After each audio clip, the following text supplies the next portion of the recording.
सत श्री अकाल। आप सबका बहुत बहुत स्वागत है द जसकरण सिंह शो पे। अरे ये तो मेरी लाइन है। आदाब, नमस्ते, सत श्री अकाल। मैं आप सभी का फिर से स्वागत करता हूं द जसकरण सिंह शो पे। और आज एक बार फिर हमारे साथ गुरप्रीत सिंह जी जुड़ चुके हैं। लेकिन आज का जो एपिसोड है ये बहुत ही ज्यादा इंटरेस्टिंग होने वाला है, क्योंकि आप समझ ही गए होंगे कि आज इंट्रोडक्शन पहले गुरप्रीत सिंह ने किया है।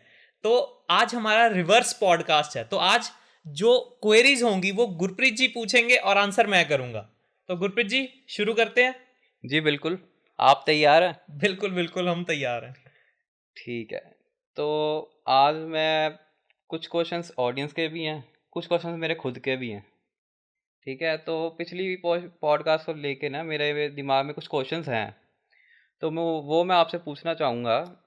मेरा पहला क्वेश्चन जो है, मेरा पहला क्वेश्चन ये है कि जैसे हमने भगवान को पाने की काफ़ी बातें की हैं अपनी पिछली पॉडकास्ट में, है ना? तो पहला मेरा क्वेश्चन उसी से रिलेटेड है कि भगवान को पाने के लिए किसी गुरु की ज़रूरत है, और अगर है तो क्यों है, अगर नहीं है तो क्यों नहीं है? गुरप्रीत जी, आप एक बात समझिए। हम्म। गुरु का मतलब क्या है? आपके हिसाब से गुरु का मतलब क्या है? टीचर। जी बिल्कुल। हम्म। गुरु एक टीचर है। तो जो हमारा सिख रिलीजन है उसमें ये बात क्लियर बोली गई है कि गुरु मान्यो ग्रंथ। जी बिल्कुल। मानते हैं आप ये बात? बिल्कुल। तो मेरा जो मानना है ना कि बिल्कुल एक टीचर की ज़रूरत है अगर हम भगवान को पाना चाहते हैं। क्योंकि जो बातें श्री गुरु ग्रंथ साहिब जी में लिखी हुई है ना, हम्म। मैं मैं उनसे 101% सहमत हूँ। हम्म। मैंने पढ़ी है और जो समझ में आया है मेरे को एक रास्ता दिखता है उसमें से। हम्म। हम हर पॉडकास्ट में बात करते हैं हुक्म की। बिल्कुल। एक्चुअली मेरे ना ये अभी दिमाग में आई बात, ये बात मेरे को पिछले पॉडकास्ट में भी बोलनी थी, तो अब ये मेरे दिमाग में आई है। जो हुक्म के बारे में मैं फिर बात करने लगा हूँ अब। ठीक है। गुरु साहब कहते हैं, हुक्मे अंदर सबको बाहर हुक्म ना कोय, हम्म। नानक हुक्मे जे बुझे ता हम्म। होमे कहे ना कहे। तो गुरप्रीत जी, मेरा ना इसके रिलेटेड ही एक सवाल होता है हमेशा कि हमारा जो सिख धर्म है इसमें हमको एस्ट्रोलॉजी पे बिलीव करने को मना किया गया है। ये मानते हैं आप बात? हाँ जी, हाँ जी। मना किया, हर जगह से मना है ये बात। बिल्कुल। लेकिन फिर गुरु साहब ये क्यों बोलते हैं कि नानक हुक्मे जे बुझे? हम्म। मेरा ये सवाल आता है आपसे, ये आपसे सवाल है मेरा। देखिए, आपने बात तो सही कही है, बट मेरे ख्याल से जो मेरा पर्सपेक्टिव है, मुझे लगता है कि वो गुरु नानक देव जी ने इसलिए कही क्योंकि उस टाइम पे, सारे नहीं कहूँगा मैं, कुछ एस्ट्रोलॉजर्स ऐसे भी थे जो मतलब ना जैसे अब वहमों में डाल रहे थे लोगों को, मतलब गुमराह कर रहे थे मेनली। मुद्दा तो यही था ना कि बुझना है, पर वो नहीं करवा रहे थे, वो कुछ और ही करवा रहे थे लोगों से ज़्यादातर। अब जैसे कोई कहता है भी किसी स्ट्रीट पे ऐसा कुछ फेंक दो या किसी को खाने को डाल दो तो हमारा काम पूरा हो जाएगा, तो वो तो गुमराह करने वाली बात हुई ना। मेरे ख्याल से शायद गुरु नानक देव जी ने इसलिए कहा होगा। मैं ये मेरा पर्सपेक्टिव है, तो इसी हिसाब से मैं आपको बोलूँगा कि हाँ, शायद इसलिए कहा होगा उन्होंने। चलिए गुरप्रीत जी, पहले मैं आपके सवाल का भी जवाब दे देता हूँ। हम्म। आपका सवाल था कि हमको एक गुरु की ज़रूरत है या नहीं। हम्म। देखिए, हमारा जो जीवन मिला है ना हम्म। वो सीखने के लिए मिला है। ये मेरा मानना है कि हम आए हैं धरती पे, जीवन मिला है तो उसमें से उसको यूटिलाइज करना आना चाहिए। अगर हम कुछ सीखेंगे तब भी हमारा जीवन यूटिलाइज होगा, वरना हमारा जीवन व्यर्थ है। हम्म। तो सीख हम बिना किसी गुरु के नहीं सीख सकते। चाहे हम्म। लोग यूट्यूब से सीखते हैं, लेकिन यूट्यूब पे भी कोई ना कोई गुरु है जो सिखा रहा है। बिल्कुल बिल्कुल। तो भगवान को पाने के लिए डेफिनेटली मेरे हिसाब से एक गुरु की ज़रूरत है। हम्म। और मेरे लिए वो गुरु श्री गुरु ग्रंथ साहिब हैं। हम्म। ठीक है, आपने बिल्कुल सही कहा, काफ़ी अच्छा आंसर दिया यार। एक चीज़ और है, फिर मैं ये कहूँगा भी ज़्यादातर जो लोग हैं, जैसे अब ठीक है, अभी आपने कहा भी गुरु ग्रंथ साहिब जी हमारे गुरु हैं, वो हमें सिखाएं, उनसे ही हमें सीखना है।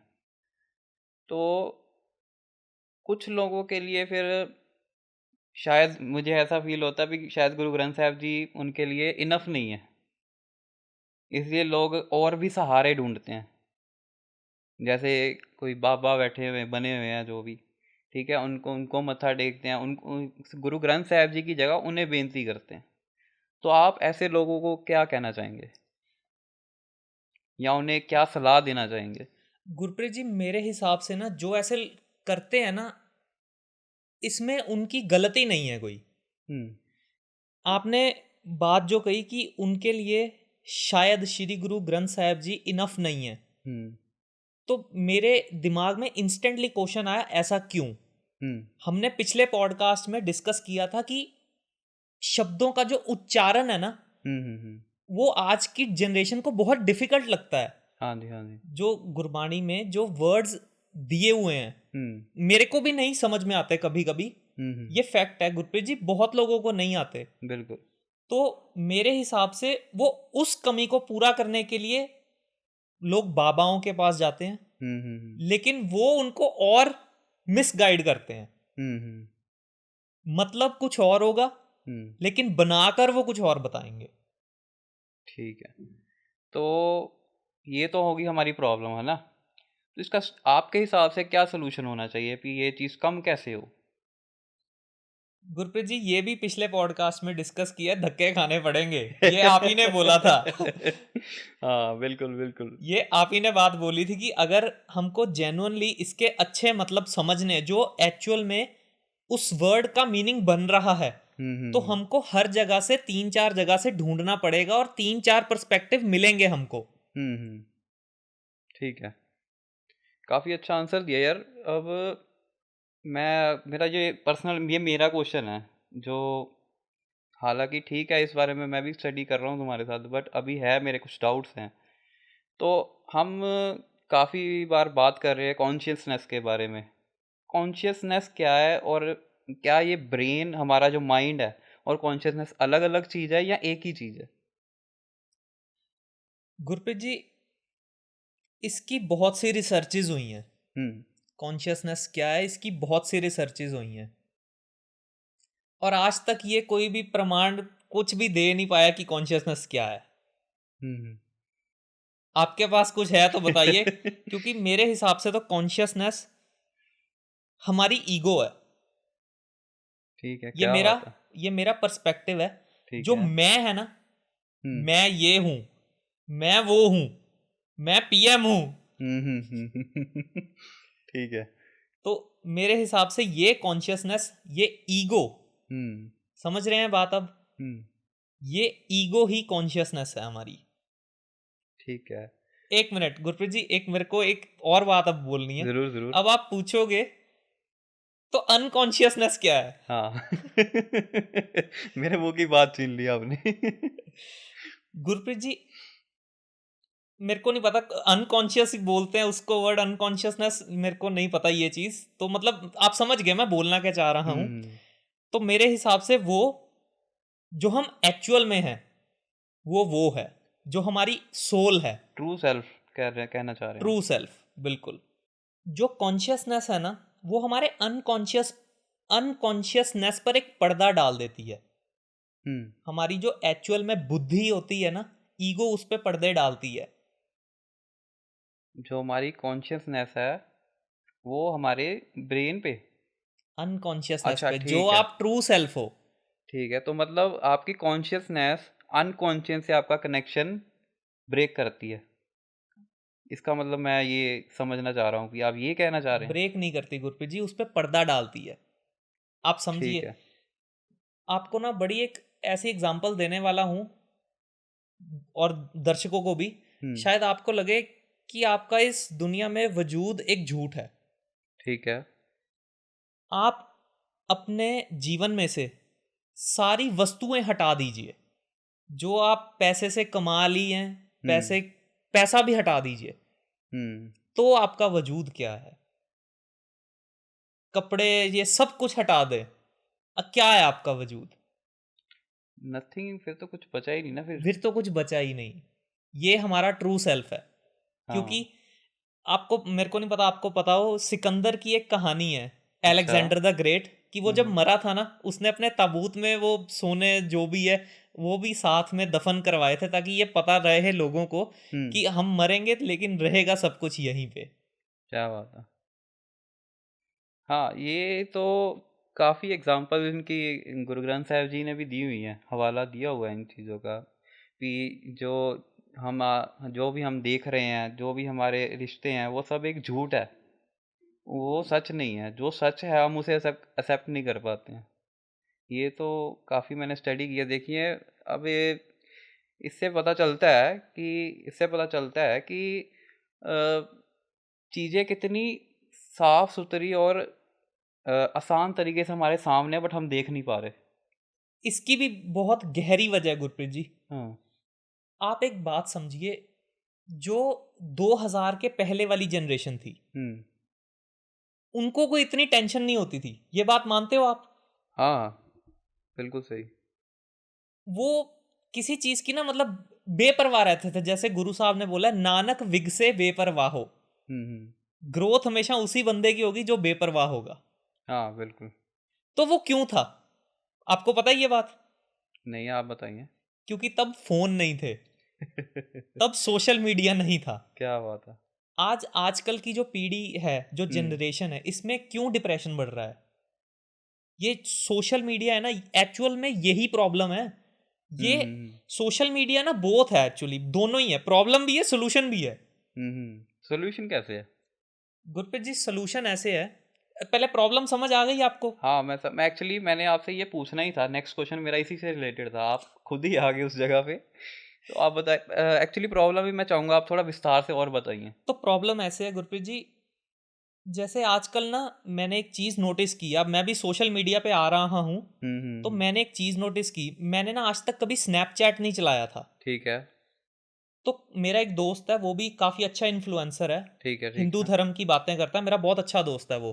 ठीक है। उसने उसने मेरे फ़ोन में स्नैपचैट डाउनलोड करवाया। अच्छा। तो क्या हुआ, मैंने कभी चलाया ही नहीं आज तक। तो जैसे ही मैंने देखा ना, स्नैपचैट ऑन किया, तो लड़कियों की तस्वीरें आने लग गई। ठीक है। मैं शॉक्ड हो गया, ये क्या डाल रहा है? मतलब जैसे गंदी तस्वीरें होती हैं, जो गंदे गंदे पोजेस में ली होती हैं, ठीक है। ठीक है। वैसी तस्वीरें मेरे फ़ोन पे आनी शुरू हो गई। हम्म। तो मैंने तो बोला, मैंने तो कभी चलाया ही नहीं स्नैपचैट। ठीक है।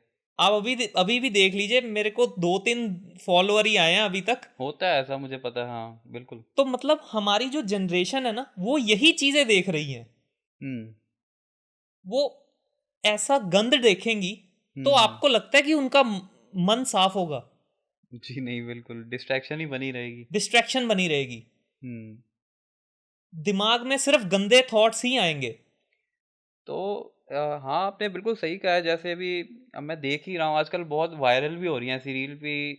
मतलब मैंने जो महसूस कर रहा हूँ कि लोग सोशल मीडिया पे कुछ ओवर कंफर्टेबल हो गए हैं। ये वर्ड पता नहीं सही है कि नहीं, बट हाँ, मैं जो क्योंकि मैंने देखा भी लोग ज़्यादा ही वल्गर कमेंट्स कर रहे हैं कई बारी।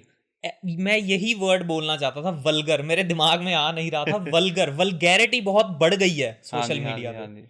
चलो, वल्गैरिटी एक एक ये वन ऑफ द पॉइंट्स है, हम्म। आगे बताने वाला हूं मैं। ओके। एक तो हो गया वल्गैरिटी, ठीक है। दूसरा है कंपैरिजन। हाँ। ये मैं अपनी हर वीडियो में बताता हूँ, हर जो मोटिवेशनल वीडियो होती है, हम्म। कि हम अपनी लाइफ ना कंपेयर करने लग गए हैं। दो हम्म। सन 2000 के पहले ऐसा कुछ नहीं होता था। हम्म। लेकिन अब इंस्टाग्राम पे कोई रील आई, कोई किसी ने गाड़ी देख ली, किसी ने बड़ा घर देख लिया, किसी ने हम्म। किसी की सक्सेस देख ली। बिल्कुल। मैं दूसरों की क्या बात करूं, मैं तो खुद एक बार जेलस हो गया था। बिल्कुल। अच्छा। मैं दूसरों की क्या बात करूं, मेरे मेरे अंदर खुद ऐसी भावनाएं आनी शुरू हो गई थी। अच्छा। जो कल वो दोस्त मिला था ना, तो हम्म। मैंने उसको उससे ये बात शेयर की अच्छा। कि तुझे देखकर ना मुझे थोड़ी जलन हुई थी। लेकिन फिर मैंने अपने मन को समझाया कि नहीं यार, ये उसका हुक्म है, ये हम्म। मेरा हुक्म अभी नहीं है शायद। हम्म। उसका हुक्म है कि वो सक्सेसफुल होएगा, और वो हम्म। होएगा, ये मेरा दावा, ये मेरा वादा है यार। वो होएगा। और जो बात हमने की कंपैरिजन की, बिल्कुल। कंपैरिजन हमारे डीएनए में बस चुका हुआ है अब। हम हम्म। बिना कंपैरिजन के रह ही नहीं सकते। हम्म। तो अब हमको करना क्या है? कंपैरिजन वाली बात पे आ रहा हूं मैं अभी। ठीक है। कंपैरिजन का एक ही सलूशन है कि आप दूसरों से मत कंपेयर कीजिए, अपने आप से कंपेयर कीजिए। आप अपनी डेली प्रोग्रेस नोट कीजिए, ओके। एक डायरी लगा लीजिए, उसमें डेली प्रोग्रेस लिखिए कि आपने आज क्या अच्छा किया और हम्म। आप क्या कल अच्छा करोगे। ठीक है। और अगर वो गोल्स नहीं आपसे पूरे हो रहे हैं तो वो गोल्स अगले दिन पर डालिए, लेकिन करिए जरूर। ठीक है, एक बारी जसकरण ये बात ना आप रिपीट करना। उससे पहले मैं एक बात बोलूँगा, अपनी ऑडियंस को ही बोलना चाहूँगा कि जब भी ऐसी कोई पॉडकास्ट आप देख रहे हो तो मैं तो ये सजेस्ट करूँगा, मेरा सजेशन है आप सबसे भी आप ज़रूर एक डायरी साथ लेके बैठें, ताकि जो भी जो मेरे मुंह से कोई बात निकल रही है या जसकरण के मुंह से अच्छी बात निकल रही है उसको नोट डाउन करिए, ताकि वो आपको याद है। क्योंकि आज आप सुनोगे, अब 1, 2, डेढ़ 3 घंटे घंटे बाद आपको याद ही नहीं होगा कि आपने क्या सुना था। तो वो आपके लिए बेटर रहेगा कि आप भी एक डायरी लेके ज़रूर बैठे, है ना? हाँ, हाँ जी, प्लीज़ कंटिन्यू जसकरण। आप ये बात रिपीट कीजिए जो आपने अभी बोली। मैं यही कह रहा था कि डायरी पे अपनी प्रोग्रेस लिखनी शुरू कीजिए हुँ, और उससे उस चीज से रोज कंपेयर कीजिए कि ये जो मैंने कल किया था, हुँ, हुँ, आज मैं बेटर कर रहा हूं कि नहीं। हुँ, कंपैरिजन जो हम दूसरों से कंपेयर करते हैं उससे हमारा नुकसान ही होगा हमेशा। ठीक है। हम किसी से अगर नीचे हैं तो हम कभी ऊपर उठ ही नहीं पाएंगे, लेकिन अब खुद से कंपेयर करेंगे तो फिर तो प्रोग्रेस दिखेगी ही दिखेगी। हुँ, मेरे ना एक्चुअली 2-4 क्वेश्चन थे, आपने इसी में कंप्लीट कर लिए हैं। कोई बात नहीं, आप पूछ लीजिए। जैसे मेरा एक क्वेश्चन था कि आजकल हर एक, मोस्टली मैं मेल की कहूँगा, मेल जनरेशन जो है आज की जो यूथ जनरेशन है, उनकी सेल्फ एस्टीम जैसे कहते हैं वो अच्छी नहीं है। मतलब भी वो अपने आप को अपने आप के लिए अच्छा महसूस नहीं करते हैं। मोस्टली वो लूज़र फील करते हैं, या फिर वो कहेंगे कि मेरे से तो कुछ हो नहीं पाएगा यार, मैं मेरा तो कुछ नहीं हो पाएगा। तो वो चीज़ कैसे चेंज होगी? गुरप्रीत जी, ये जो आपका क्वेश्चन है ना, हुँ, और जो मैंने अभी आंसर दी है, ये सिर्फ उसकी ऊपरली परत है। हुँ, हुँ, अब मैं आपको डीप में जाकर बताता हूं कि ये हुआ क्यों है पहले। हुँ, हुँ, हुँ। जो हमारी इनसिक्योरिटीज है, हम अपने आप को लूजर क्यों समझने लगे हैं, आपको पता है ये बात? नहीं, आप बताइए। इसकी वजह है education system. Okay, interesting point. Education system भी चलो मैं एक बार बाद में बोलूंगा, लेकिन जो इसकी और एक वजह है ठीक है, वो है हमारी स्कूलिंग। ओके। आप देखिए, हम अगर जब भी कभी स्कूल में फेल हुए थे, टीचर ने हमको क्या बोला था? थप्पड़ पड़े होंगे। हाँ, बिल्कुल होता है ऐसा स्कूल में, हम सबने सहा है। तो ये डीप रूट जो वजह ये है, हमारे टीचर्स भी कोसते हैं हमको, जी, बिल्कुल। घर वाले भी कोसते हैं। हुँ, हुँ। ठीक है, ये जो चीज़ है ना, ये एक बच्चे की मेंटेलिटी में बैठ जाती है कि यार मैं सच में कुछ नहीं कर पा रहा हूँ, मैं सच में लूजर हूँ। तो जो सब कॉन्शियस, मेरा जो अब दिमाग में आया, जो मैं अनकॉन्शियस वर्ड बोल रहा था, सब कॉन्शियस बोलना था मेरे को। Okay, okay. जो जो हाँ, हाँ, मैं समझ गया। सब कॉन्शियस पे पर्दा डालती कॉन्शियसनेस। ठीक है, ठीक है। तो जो हमारी सबकॉन्शियस होती है ना, सबकॉन्शियस में ये चीज बचपन से ही प्रोग्राम कर दी गई हुई है ओके। कि हम लूजर हैं। हुँ, जो बच्चे फेल होते हैं, और अच्छा जो बच्चे फर्स्ट आते हैं, उनकी तो और बुरी हालत हो चुकी है। वो कैसे? वो ऐसे, कल मेरे पास ना एक पोस्ट आई, अच्छा, हर जगह से लड़की फर्स्ट, आई डोंट नो उसके पास कितनी सर्टिफिकेशंस थी, ठीक है। लेकिन वो लड़की इस टाइम पे ना फिर भी जॉबलेस है। अच्छा, उसको जॉब जब भी लेने जाती है ना, उसको ये बताकर मना कर दिया जाता है that you may have education हुँ, but you don't have the skills that are required in this job. Okay, तो आप एक बात समझिए, जो हमारा एजुकेशन सिस्टम है, इसने हमको नॉलेज दी है, ठीक है। एजुकेशन नहीं दी। हाँ, ये अच्छी बात बोली यार। हमारे एजुकेशन सिस्टम ने हमको नॉलेज दी है, एजुकेशन नहीं दी, ना ही कोई स्किल्स दिए। हुँ, हुँ। तो आपके हिसाब से कैसी एजुकेशन मिलनी चाहिए? या क्या एजुकेशन मिलनी चाहिए? गुरप्रीत जी, ये आपने ना बहुत ही ज्यादा अच्छा क्वेश्चन पूछा है। हुँ, हुँ, अगर मैं कभी किसी भी पढ़ाई वाले इंस्टीट्यूशन का अगर कोई डायरेक्टर बना मैं, ओके, तो मेरा एक ही गोल होगा कि हर बच्चे का पहले तो इंटरेस्ट जाना जाए, हम्म उसके बाद उसकी कैपेबिलिटीज जानी जाए, और हम्म। हर बच्चे के लिए डिफरेंट एजुकेशन प्लान बनाया जाए। कुछ बेसिक सब्जेक्ट सबके सेम होंगे, ठीक है। लेकिन कई बार जैसे कई बच्चे म्यूजिक में बड़े अच्छे होते हैं, हाँ जी हाँ जी। कल्चरल में बहुत अच्छे होते हैं, स्पोर्ट्स में बहुत अच्छे होते हैं, हम्म। लेकिन वो +2 के बाद कुछ ऐसा परस्यू करते ही नहीं है। आपने सही बात बोली है, क्योंकि मैं भी खुद में म्यूजिक में था, जैसे आपको पता। गुरप्रीत जी, म्यूजिक तो आप छोड़िए, मेरे को तो याद है आप स्पोर्ट्स में भी थे, आप फर्स्ट आते होते थे। हाँ बिल्कुल बिल्कुल। आपने +2 के बाद ये चीज कभी परस्यू ही नहीं की। नहीं की। हाँ। क्यों नहीं की? अपॉर्चुनिटीज ही नहीं है। गुरप्रीत जी, ये बात नहीं, अपॉर्चुनिटीज नहीं है, आप में कॉन्फिडेंस खत्म हो गया तब तक। हाँ ये भी कह सकते हैं। एक्चुअली कॉलेजेस में ऑप्शन भी तो बहुत कम है ना। गुरप्रीत जी, बात कॉलेजेस की मैं नहीं कर रहा, आप कहीं और ट्राई कर लेते। आप कॉलेज में नहीं करते कोई बात नहीं, आप कहीं और कर लेते। हम्म। लेकिन हमारे दिमाग में एक मेंटेलिटी में यही चीज बिठा दी गई है कि अगर पढ़ाई करोगे तब भी सक्सेसफुल होगे, नहीं तो तुम जिंदगी में फेल हो। अब आपने जड़ पकड़ी है। जड़ गुरप्रीत जी, मैं शुरू से यही बता रहा हूं कि जब टीचर थप्पड़ लगाती थी फेल होने पर, जड़ तो है ही ये। हाँ बिल्कुल। आप समझ रहे हैं मेरी बात? हम्म। तो मेरे हिसाब से, आई एम सॉरी, मैं आपका क्वेश्चन भूल गया, क्या था? मेरा क्वेश्चन ये था कि आजकल का जो यूथ है उसकी इतनी लो सेल्फ एस्टीम क्यों है, हाँ मतलब ये लूजर क्यों फील करते हैं। जी जी, उसी का ही आंसर आई हाँ थिंक मैंने क्लियर कर दिया है। ये हाँ। वजह गुरप्रीत जी, ऐसा नहीं है मैं अच्छा फील करता था पहले, हम्म मैं खुद भी ऐसे लूजर ही फील करता था। हम्म। तब क्या हुआ, जैसे मैंने आपको पहले बोला ना कि यूट्यूब एक गुरु का काम भी करता है, तो मैंने ये चीज़ें यूट्यूब से ही देखी ठीक कि है। आगे कैसे बढ़ूँ मैं। तो हम्म। मैंने मेरी डायरी पढ़ी है, वो पढ़ी मेरी डायरी। ठीक है, तो मैं उस पे अपने वर्क्स लिखता हूँ कि जो मेरे को करना है, ठीक है। और जो मैं कल करूँगा। मेरे हम्म। आने वाले 4 दिनों का वर्क वो उस पे लिखा हुआ है। क्या बात है, सही है। पूरे हफ्ते हफ्ते का जो वर्क होता है मैं लिख लेता हूँ। हम्म। 7 पेजेस मेरे भर जाते हैं हर हफ्ते। बिल्कुल बिल्कुल तो सही है। अब क्या होता है, जैसे मैंने आपको पहले बताया कि मेरे को भी आदत थी हम्म। कंपैरिजन करने की, ठीक है। तो अब नहीं करता मैं। हम्म क्यों? क्योंकि वो डायरी वजह है। वो डायरी जब मैं खोलता हूँ ना, तो मैं देखता हूँ कि कल मैं ये कर रहा था, हम्म आज मैं ये कर रहा हूँ। अच्छा, ये भी होता है कि हो सकता है कल वो काम मैंने गलत किया हो, हम्म। और आज जो मैं कर रहा हूँ तो फिर उससे कंपेयर करूंगा कि ये जो कल खराब हुआ था आज अच्छा हुआ है। अगर हुआ है तो मैं कामयाब हूँ। ठीक है। तो मतलब ये वही अपने आप से आप खुद अपने को आप, कंपेयर कर रहे हो। हाँ, अपने आप से कंपेयर करो, बिल्कुल। और ठीक है, आपने मेरे इस क्वेश्चन का आंसर अच्छा दिया है। एक जो पॉइंट मेरे ख्याल से बीच में छूट गया, हम जो बात कर रहे थे अभी सोशल मीडिया में जो वल्गैरिटी है, तो आपने वो पॉइंट अभी मेरे ख्याल से और आपको एक्सप्लेन करना चाहिए अभी और। गुरप्रीत जी, वल्गैरिटी है, इसीलिए तो रेप केसेस बढ़ रहे हैं। हम्म।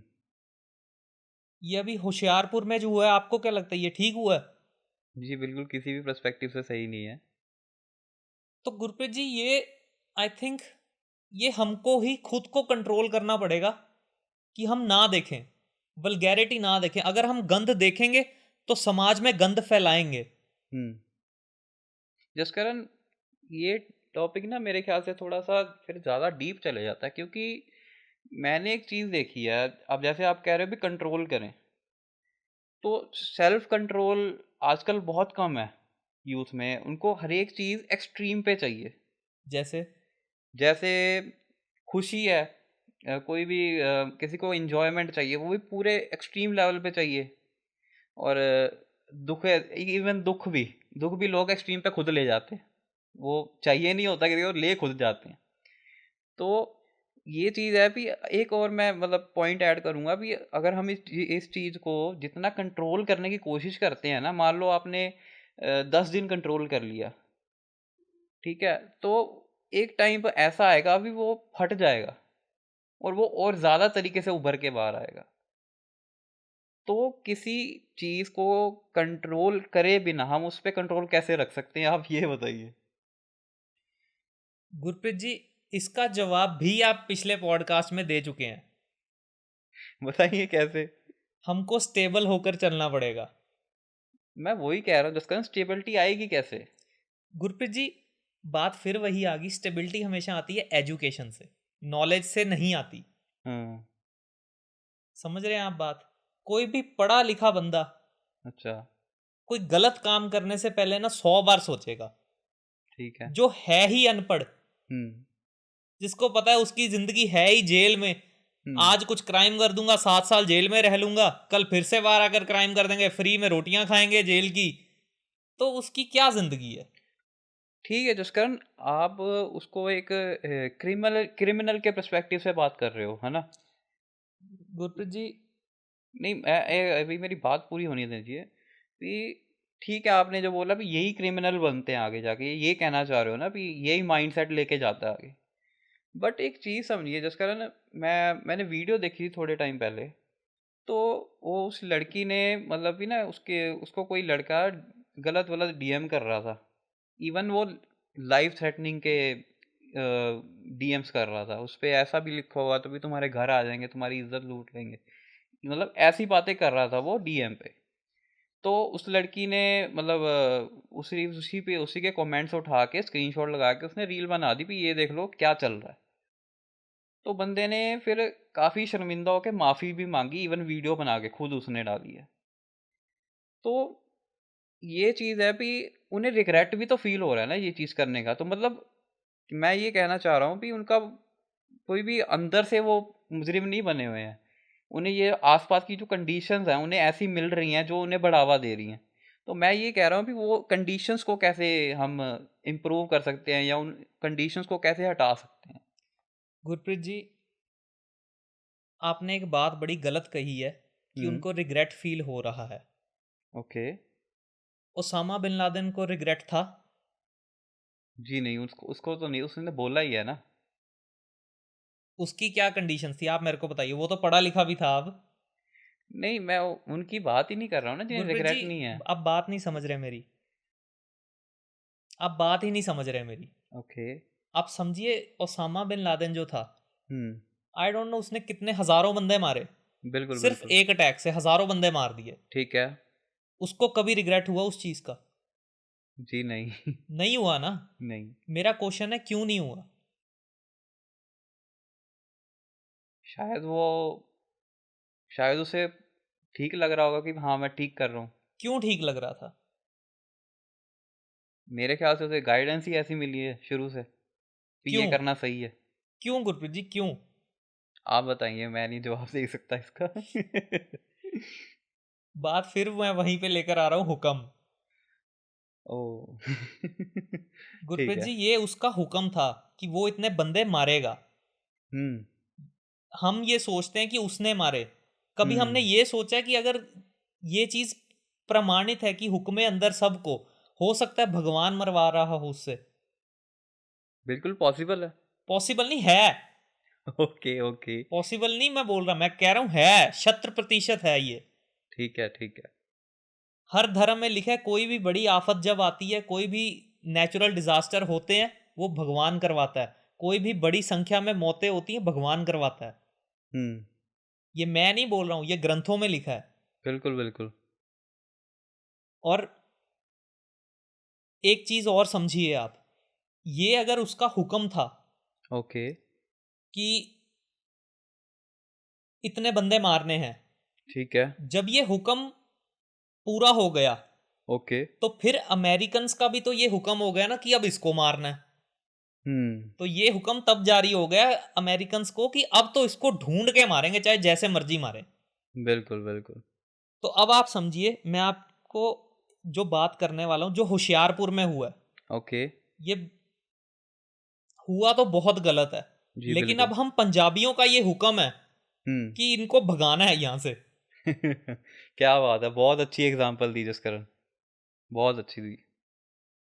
क्योंकि मैंने देखा है अभी कुछ लोग, एक टाइम पे ना मुझे भी ऐसा लगता था भी यार एक बंदा, किसी कम्युनिटी के एक बंदे ने ऐसा काम किया है और सभी को दोष देना वो सही नहीं है। बट आज जो जिस तरीके से तुमने मुझे समझाया है ना जसकरण, बहुत अच्छी एग्जांपल दी यार। गुरप्रीत जी, मेरी बात अभी पूरी नहीं हुई, आप और सुनिए अभी। जी प्लीज। होशियारपुर का तो एक किस्सा था, हाँ जी। ठीक है। दूसरा उसके 2 दिन बाद जलंधर में हुआ, आपको पता है? हाँ जी, हाँ जी, जलंधर मैंने देखा में है। लड़की को बिना कपड़े के वो मिला है बंदा, बच गई लड़की, हम्म। क्षण, कुछ क्षण से बची है वो। बिल्कुल बिल्कुल। और अब आप सुनिए, मेरे पास ना एक रील आई, हम्म। उसमें बोला गया कि हम इनको मार पीट के ना भगाएं पंजाब से। ओके। ये रील में बंदा एक बोल रहा था, सरदार जी ही थे वो। ठीक है। तो उसमें वो बोल रहे थे कि हम इनको मार के ना भगाएं, हम हम्म। इनकी रेडियो से खाना बंद कर दें। ओके। ये, अगर इनके पास रोजगार नहीं होगा तो ये खुद भाग जाएंगे। ओके। ये आपके पास भी आई होगी रील, ये नॉर्मल चल रही है आज के टाइम पे। ठीक है, वैसे अभी तक तो नहीं आई। चलिए मैं भेज दूंगा। तो मेरे दिमाग में क्वेश्चन आया, अच्छा। जो लोग पहले से ही क्रिमिनल हैं, अगर उनके रोजगार बंद हो गए तो हम्म। वो तो और चोरियों पे उतर आएंगे। हाँ, बात तो सही है। जिनके, जो आई क्राइम करके भाग के इधर आए हैं, एक अच्छा एक बंदे का और इधर 6 आधार कार्ड मिले हैं, और अच्छा। एक बोतल में इंसान की हड्डियां मिली हैं। इंसान की हड्डियां मिली बोतल में भर के, समझ रहे हैं आप? जी बिल्कुल बिल्कुल। तो मतलब, तो ये क्राइम शुरू कर देंगे अगर इनका रोजगार बंद हो गया तो। इसीलिए मेरी तो यही गुजारिश है कि हम इनको भगा ही दें तो ज्यादा अच्छा है। हम्म। समझ रहे हैं आप बात? नहीं, बिल्कुल सही बोला। जिस कारण मेरा अगला जो क्वेश्चन है ना, वो मतलब आज मैं ज़्यादातर जो क्वेश्चन है ना, वो जो जेंजी को प्रॉब्लम आती है आजकल, जो फेस करते हैं मेंटली, वो भी मैं क्वेश्चन पूछूंगा। तो एक और अब जो प्रॉब्लम मुझे लगता भी है आजकल, कि उन्हें ना, आज ज़्यादातर जो आजकल के जो जेंजी हैं, उन्हें अपने इमोशंस को प्रोसेस नहीं करना आता। तो जिसका रिजल्ट ये निकलता भी, वो इमोशनली काफ़ी अनस्टेबल हो जाते हैं। तो इसका क्या ये इसका कॉज क्या है इस प्रॉब्लम का, और इसका सॉल्यूशन क्या निकलेगा?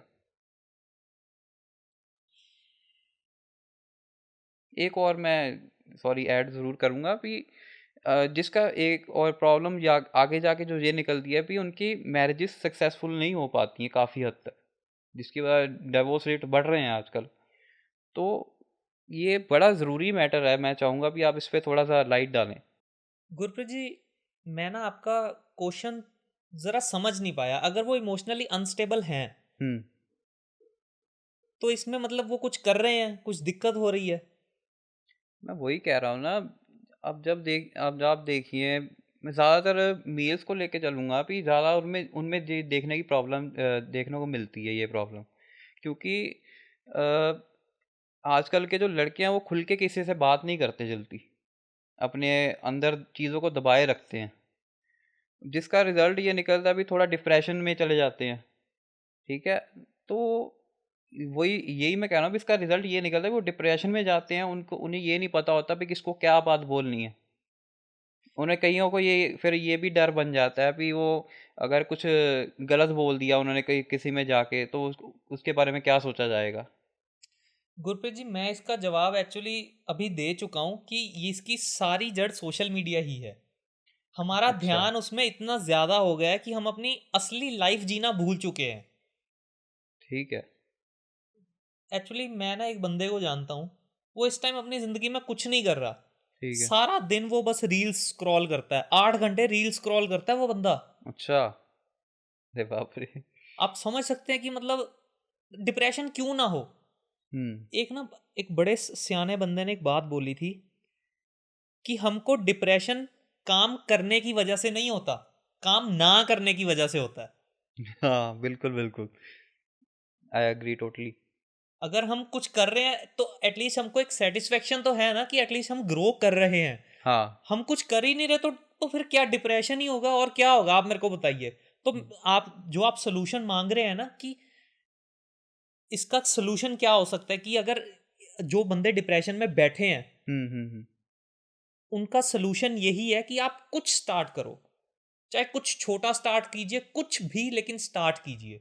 आप कोई हॉबी अपनी परस्यू कर सकते हैं, कुछ जैसे म्यूजिक हो गया, कुकिंग हो गई, कुछ भी आप हॉबी अपनी परस्यू कीजिए। इससे मैं आपको गारंटी देता हूं, आप 90 दिन कीजिए ये, 90 दिन अगर आपने कंसिस्टेंटली कर लिया तो फिर आपका डिप्रेशन कम होना शुरू हो जाएगा। कम होना क्या, 20-30% रह जाएगा।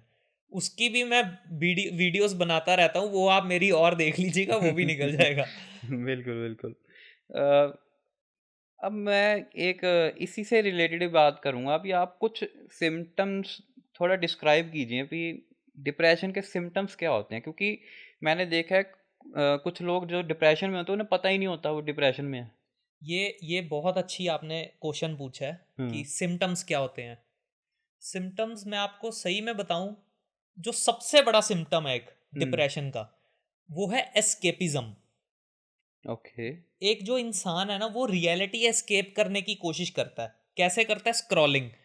सारा हुँ, दिन अपना ध्यान सोशल मीडिया में लगाता है, नेटफ्लिक्स पे लगाता है, हुँ, हुँ। कार्टून्स देखने में लगाता है, एनीमे में लगाता है। बिल्कुल, बिल्कुल। मैं ये नहीं कह रहा कि मत देखो, हुँ, मैं कह रहा हूं देखो, लेकिन एक लिमिटेड टाइम तक। हुँ, ऐसा ना हो कि आप सुबह उठे हो हुँ, 8 बजे, 9 बजे, 10 बजे, और हुँ, सारा दिन बीत गया, आप बिंज वॉच कर रहे हो और रात के 10 बज गए, फिर आप सोने लगे हो। हुँ। एक्चुअली जो डिप्रेशन में होता है वो तो सोता भी लेट है, 1-2 बजे सोता है। बिल्कुल, बिल्कुल।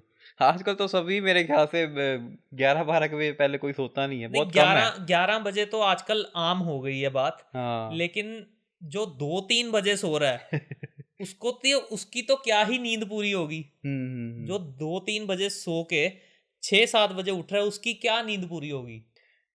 आपके हिसाब से जैसा मेरे जैसा जो यंग बंदा है, तो 21 से लेकर 25 साल तक का कोई भी बंदा जो है, उसे कितनी स्लीप लेनी चाहिए? कितने घंटे स्लीप लेनी चाहिए? गुरप्रीत जी, 21 से 25 क्या, 21 से 60 तक, अच्छा। 21 से लेके 60 तक जो रेकमेंडेड स्लीप है, हुँ, वो 8 घंटे बताया जाता है।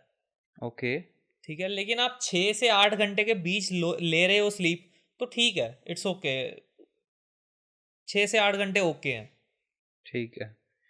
तो जो नई मान लो जो कोई 2-3 घंटे भी सो रहे हैं दिन के सिर्फ़, तो उनमें कैसे सिम्पटम्स देखने को मिलते हैं? अभी एक तो मुझे भी बड़ा ऑब्वियस सा पता है कि फ़ोकस की कमी हो जाती है उनमें। फोकस की कमी होती है, मेमोरी लॉस होता है। हाँ, मेमोरी लॉस होता है, और गुरप्रीत जी, उनके मूड स्विंग्स बहुत ज्यादा होते हैं। अच्छा। ये मैं आप ही की बात कर रहा हूँ। नहीं, नहीं, अब तो मैं सोता हूँ पूरे घंटे।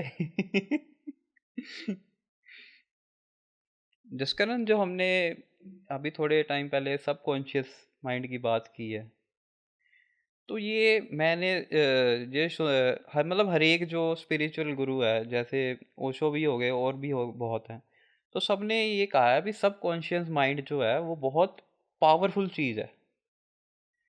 तो मैंने अब ये भी मैं कल परसों पढ़ रहा था मैं, तो उन्होंने क्या हिप्नोटिज्म जो होता है, हिप्नोटिज्म हमारे सबकॉन्शियस माइंड पे काम करता है ना? तो उन्होंने क्या किया, अभी उन्होंने किसी बंदे को हिप्नोटाइज़ किया और उसे उसके हाथ में उन्होंने प्याज़ दे दिया, अनियन जिसे कहते हैं हम। तो उन्होंने कहा भी ये प्याज़ नहीं है, ये सेब है, ठीक है? तो से वो उसे उसे कहा भी इसे खा लो, उस बंदे जिसने उसको हिप्नोटाइज़ किया। तो उसने खाया तो उससे पूछा भी इसका स्वाद कैसा है? कहता बहुत मीठा है, सेब जैसा मीठा होता है, उसने वैसा बोला। तो सब हँस रहे हैं। बट मुझे यार ये बड़ा बात लगी कि यार सबकॉन्शियस माइंड पे डिपेंड करता है भी हमारी दुनिया कैसी आकार ले रही है। तो ये चीज़ सच है भी हाँ, भी हमारा सबकॉन्शियस माइंड ही डिसाइड कर रहा है भी कौन-सी चीज़ कैसी दिखेगी और कौन-सी चीज़ कैसी टेस्ट करेगी। गुरप्रीत जी, ये तो मैं आपको बात बाद में बताऊंगा। पहले मैं ये जानना चाहता हूँ, आपको ये चीज क्यों लगी? कैसे मतलब? आपने बोला ना मेरे को ये चीज बड़ी लगी। हाँ, मतलब लोगों ने तो वो हँसी-हँसी में निकाल दी वो चीज़। हम्म, मैं तो उसको ये पर्सपेक्टिव से देख रहा हूँ सबकॉन्शियस माइंड के पर्सपेक्टिव से। तो इसीलिए मुझे ये चीज़ लगी भी इतना मतलब इतना पावरफुल चीज़ है ये। तो है, इसमें तो कोई डाउट है ही नहीं, वो तो है ही पावरफुल। तो मतलब मेरा आप आंसर दीजिए ना जो मैं पूछ रहा हूँ। मैं आपको पहले ही बता चुका हूँ, हमारा जो एक्चुअल हमारी पर्सनैलिटी होती है ना, वो हुँ, हमारी सबकॉन्शियस होती है। हमारी हुँ, जो कॉन्शियसनेस है इस पे पर्दा डाल देती है, हमारी ईगो इस पे पर्दा डाल देती है। हुँ, हुँ, अब जो हमारे देश के जो पॉलिटिशियंस हैं, बड़े बड़े पॉलिटिशियंस हैं जो, अच्छा अच्छा। उनकी कॉन्शियसनेस वर्क कर रही है, सब कॉन्शियस नहीं उनका वर्क कर रहा अभी। हम्म। और आई होप कि उनका जल्दी सबकॉन्शियस माइंड भी वर्क करना शुरू कर दे, हम्म। वरना वरना खाएंगे जूतियां। वो तो है, बिल्कुल सही बोला। वरना जूतियां खाएंगे, और क्या करना है। हाँ, तो मतलब थ्रू आउट दी लाइफ बंदे को अपने सब कॉन्शियस पे काम करना चाहिए।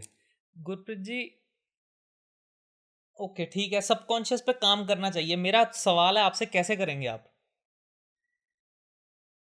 देखिए, अब जैसे आपने एक बात बोली थी कि मैं लूज़र वाली जब बात हुई थी हमारी, तो उसमें आपने बोला कि सब कॉन्शियस में ये चीज़ आ चुकी है कि लूज़र है बंदा, है ना? तो वो भी तो कहीं से ग्रैब की है ना सब कॉन्शियस ने। तो वो मैं कह रहा हूँ कि अगर नेगेटिव चीज़ें ग्रैब कर सकता है तो पॉजिटिव चीज़ें भी तो ग्रैब कर सकती है ना हमारी सबकॉन्शियस। इसीलिए कह रहा हूँ मैं काम करने का। आप एक बात समझिए, हमारे साथ ये ना ह्यूमन साइकोलॉजी की अब मैं बात करने वाला हूँ। ओके। जब हमारे साथ कुछ बुरा होता है ना, हम्म। तो हमारा ब्रेन उसको 70 से 80% ग्रैब करता है, लेकिन जब कुछ अच्छा होता है तो 20 से 30% करता है ग्रैब। अच्छा। हमको हमेशा दुख ज्यादा होता है, खुशी कम होती है। ठीक है। आप बताइए, मेरे हिसाब हाँ से तो ऐसा ही है। हाँ, होता है, हमें हमेशा खुशी कम ही लगती है। हर हर कोई कहता है मेरी जिंदगी में दुख ज़्यादा है, हम्म। खुशी कम है। हम्म। आपने मान लीजिए, मेरे मेरे साथ ऐसी एक एग्जांपल हुई। मेरे दोस्त ने ना एक कार ली थी। ओके। तो उसने क्या, कौन सी कार ली? उसने ली थी डिजायर, ओके। स्विफ्ट डिजायर ली थी। हम्म। तो महीने बाद आया मेरे पास। तो हम गेड़ी पे गए, ठीक है। गेड़ी पे गए, उसको फॉर्च्यूनर दिख गई। कहता यार ये लेनी थी, गलत गाड़ी ले ली मैंने, गलत गाड़ी ले ली। अच्छा। तो मतलब आप देख रहे हैं, उसने गाड़ी ली, उसको इस चीज की खुशी नहीं है। हाँ जी, हाँ जी। उसको इस चीज का गम है कि मैंने बड़ी गाड़ी नहीं ली। तो कल को फॉर्च्यूनर ले रहा है, उससे बड़ी कोई दिख उससे बड़ी फिर गई। डिफेंडर कहेगा कि मेरे को डिफेंडर चाहिए। तो मतलब ये साइकिल चलता ही जाता है। ये गुरप्रीत जी, ये हमारे कॉन्शियसनेस का साइकिल है। हाँ। हम जब तक, हमारी जब तक ईगो काम कर रही है ना, हम्म। हमको ग्रोथ चाहिए ही चाहिए। ये अच्छी बात भी है। अच्छा। अब मेरा जो कॉन्शियस है, ओके। मैं अपने कॉन्शियस की बात बताने लगा हूं, आप घमंड मत समझिएगा इसको। मेरा कॉन्शियस ये नहीं कहता कि तू ज्यादा पैसे कमा। ठीक है। मेरा कॉन्शियस ये मुझे कहता है कि तू ज्यादा ज्ञान ग्रैब कर, ज्यादा ज्ञान कमा तू। बहुत अच्छी बात बोली यार। नहीं, बहुत अच्छी बात है यार ये। और जो बंदा, मेरा मानना है ये, मेरा हम्म। मानना है जो बंदा ज्ञान की तरफ बढ़ेगा ना, उसका सबकॉन्शियस और कॉन्शियस माइंड ओके। एक दिन जरूर कनेक्ट करेंगे। ओके। जिस कारण आज के टाइम पे काफ़ी जो लड़के और लड़कियां, मैं दोनों की बात करूँगा कि जैसे रिलेशनशिप जो चलते हैं, है ना, जेंजियों के, तो जो ब्रेकअप वगैरह हैं इनके, एक बहुत, कई बार, मैं हर एक केस में नहीं बोलूँगा, पर कई बार वो चीज़ काफ़ी डीपली इम्पैक्ट कर जाती है, कि इवन लड़की पे भी और लड़कों पे भी, इवन सुसाइड तक केसेस आए हैं ऐसे। तो ब्रेकअप से कैसे डील किया जाए? आप मतलब ब्रेकअप के बाद का जो दर्द है उससे डील करने की बात कर रहे हैं? हाँ, मतलब बेसिकली मूव ऑन कैसे किया जाए? मेरे ना यहाँ पे एक वीडियो शो हो रही है, how to transfer your pain into power, please आप ये देखिएगा। ओके। जी। बट मैं चाहूँगा भी थोड़ा बहुत आप यहाँ पे भी ज्ञान डाल दीजिए। मैं ये क्वेश्चन इसलिए पूछ रहा हूँ क्योंकि ऑब्वियसली बहुत जानों ने इस बारे में बोला है, बट मोस्टली जो बोलते हैं ना, वो ये जवाब आता है उनकी तरफ से कि आप काम में डूब जाइए, और जिसने आपको छोड़ा है उसको मतलब गलत प्रूव करके दिखाइए या अच्छा बन के दिखाइए उसके सामने में। बट एक चीज़ समझिए, अगर बंदा कोई ऐसा कर रहा है, मान लो उसने अच्छी बॉडी बना ली, ठीक है, अच्छा फिर कामयाब हो गया, और कल को वो उसके पास आए पर उसको इस चीज़ से कोई फ़र्क ही ना पड़े, लड़की को इससे चीज़ से कोई फ़र्क ही ना पड़े, वो अच्छा काम हो गया, चल ठीक है, कोई बात नहीं, बट उसकी तो अंदर वो एक होल रह जाएगा ना फिर भी। तो मुझे नहीं लगता ये सोल्यूशन अच्छा है। तो आप कुछ बताइए, आपके पर्सपेक्टिव से क्या होना चाहिए इसका सोल्यूशन? गुरप्रीत जी, ब्रेकअप से ना, ब्रेकअप क्या, किसी भी ऐसी सिचुएशन से कोई अगर छोड़ जाता है या कोई हाँ जी। हमको धोखा देता है, हाँ जी, हाँ जी। इससे डील करने का सिर्फ एक ही तरीका है, आप उसको माफ कर दीजिए। क्या बात है! क्या बात है! बहुत प्यारी बात बोली दुष्कर्म। आप, एक और चीज बताता हूँ, जब आप उसको माफ कर दोगे ना, हुँ, तब आप अपने जिंदगी का एक पर्पस ढूंढना शुरू करिए। हुँ। तो ये नेक्स्ट स्टेप हो गया ये मतलब। नेक्स्ट स्टेप है, बिल्कुल सही बात आपकी। जब आप पर्पस ढूंढोगे ना, आप ये ऐसा नहीं कि आपको आज निकले कल पर्पस मिल जाएगा, हुँ, हो हुँ। सकता है आपको सालों लग जाएं, हुँ, हुँ। लेकिन जिस दिन आपने पर्पस ढूंढ लिया ना, आपको अपनी जिंदगी जीने का मकसद मिल गया। ठीक है। बहुत अच्छा आंसर दिया यार।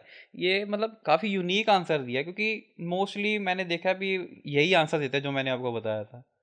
तो ये बहुत अच्छा आंसर दिया है। जो इस वक़्त फेस कर रहे हैं ब्रेकअप, तो प्लीज़ यहाँ से थोड़ा-सा नोट डाउन कीजिए, आपको अच्छा एक राह मिल जाएगा।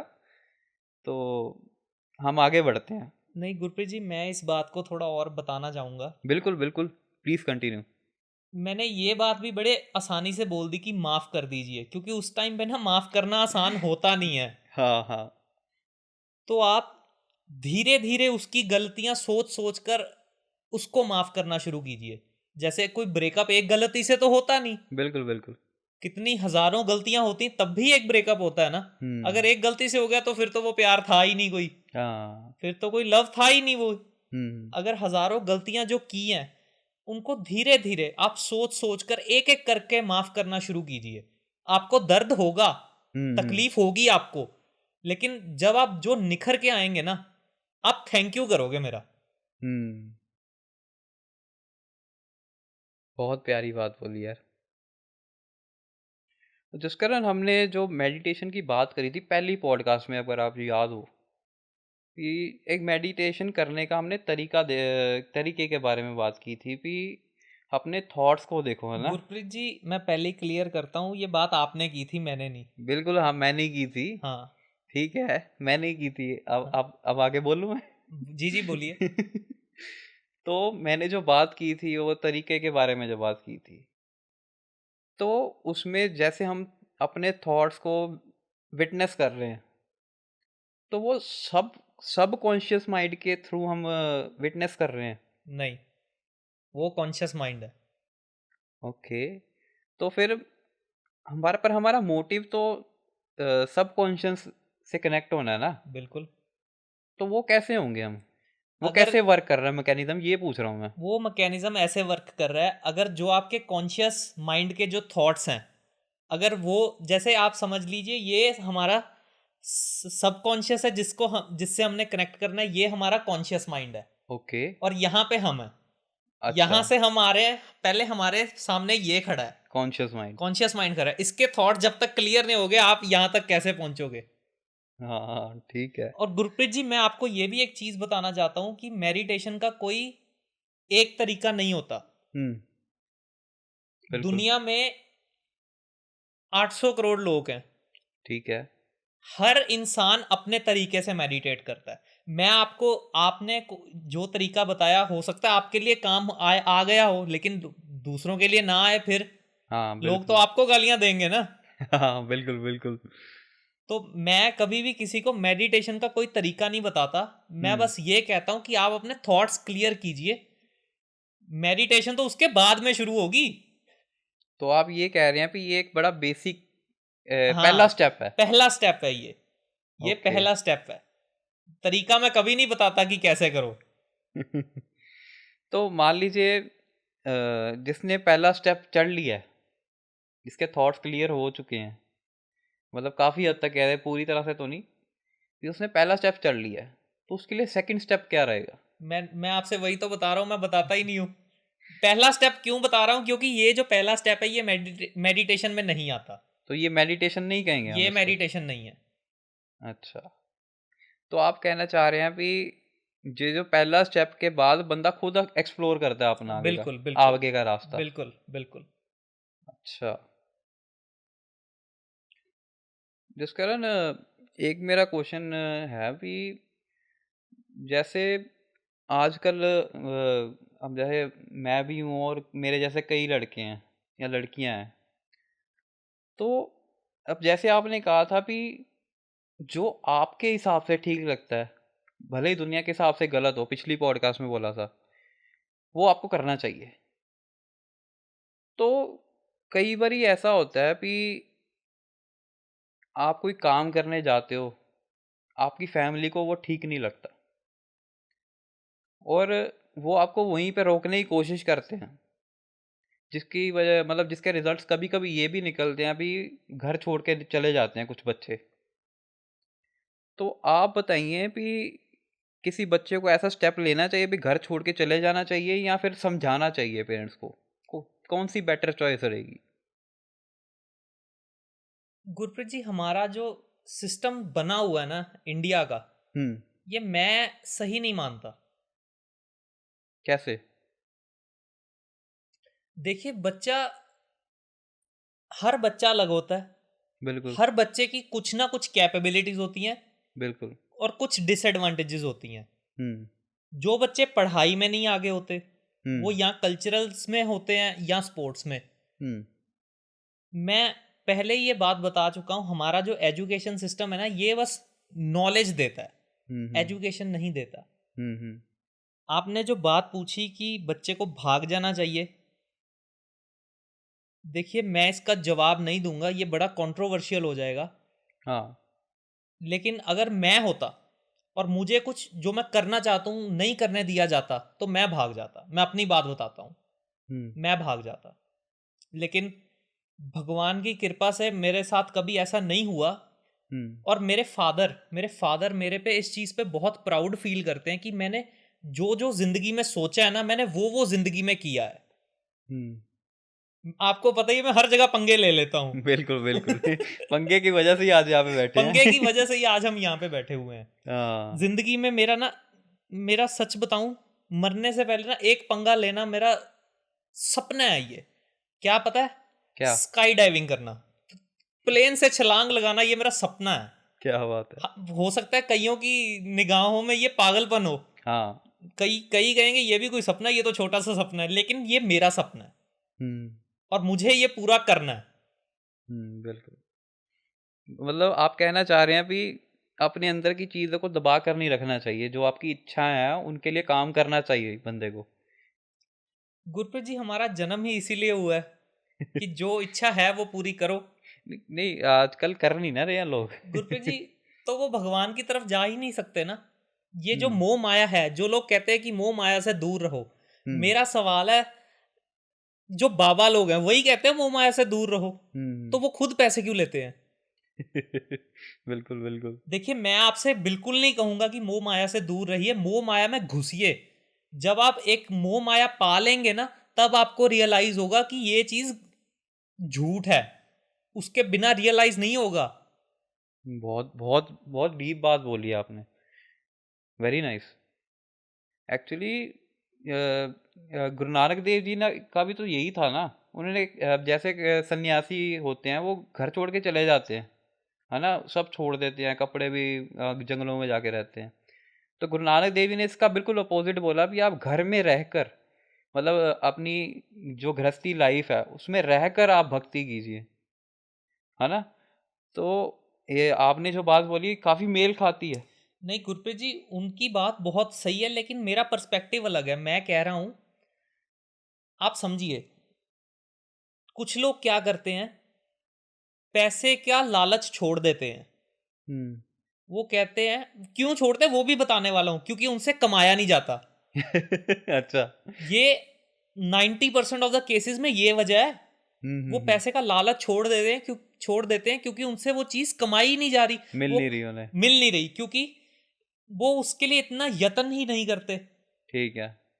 अगर करके नहीं मिल रही बात अलग है, लेकिन करते ही नहीं है तो क्या ही मिलेगी। और बिल्कुल। फिर बोलते हैं कि ये सब मोह माया है, हम तो भगवान के शरण में जाना चाहते हैं। अच्छा। तो मेरे हिसाब से उससे बड़ा लूजर इस दुनिया में नहीं होगा कोई।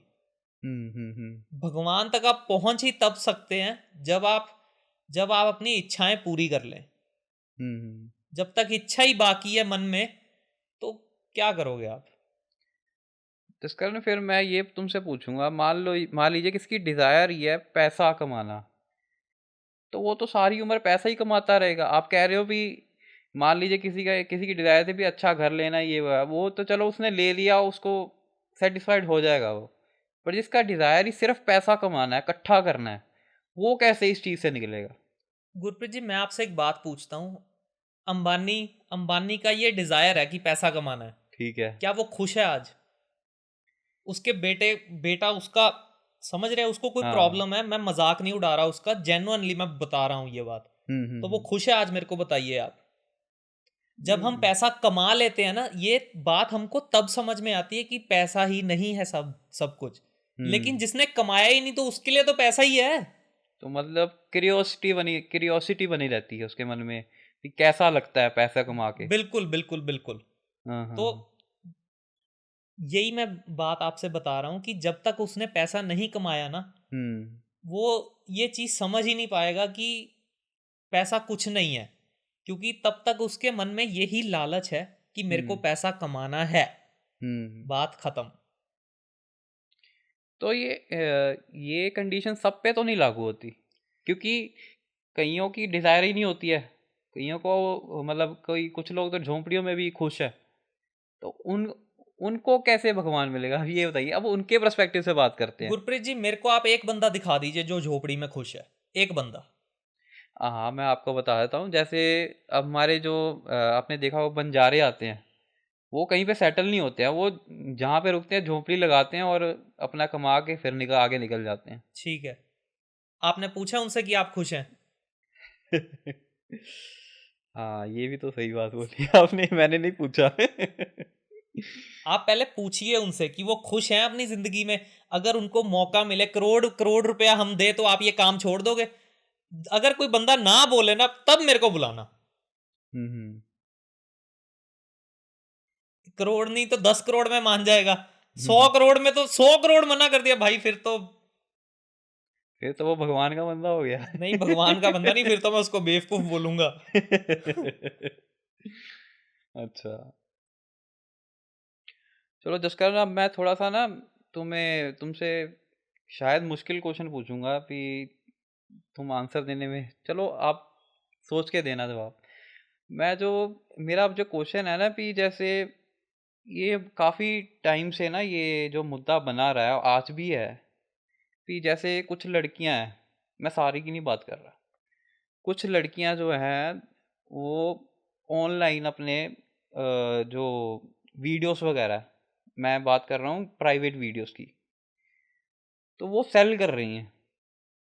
ठीक है, प्लेटफॉर्म्स पे, अलग अलग प्लेटफॉर्म्स पे, और उनके बदले वो पैसे कमा रही हैं। ठीक है, तो ये आपके पर्सपेक्टिव से एथिकली सही है, और उसका फ्यूचर इसको लेके क्या निकलेगा? गुरप्रीत जी, आप एथिकल किसको बोलते हो, पहले मेरे को ये समझाओ।